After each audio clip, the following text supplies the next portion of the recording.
Today we're going to talk about my favorite product, the Ceramide serum. This is considered one of the powerhouses for the skin.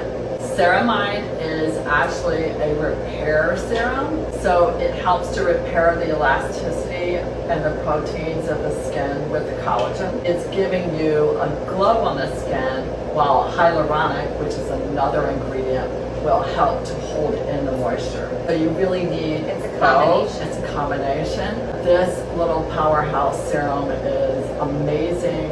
Plump skin, Plump. bright skin, smooth skin. I use it this morning. I use it every day. It looks Love like you've had a this. facial. I love this product. You only need a drop of Very, it. very small Very, amount. very small amount. A little goes Yeah, a so very this long small little way. bottle will last you a while. I like to have you, like, of course, cleanse, exfoliate. You don't want to put your serums on top of dead skin because it does no good, because the dead skin is absorbing the serums versus you putting it on new skin that needs nourishing. And then on top of that, apply, of course, your Green Pro cream or any other great cream that's going to give you a lot of glow.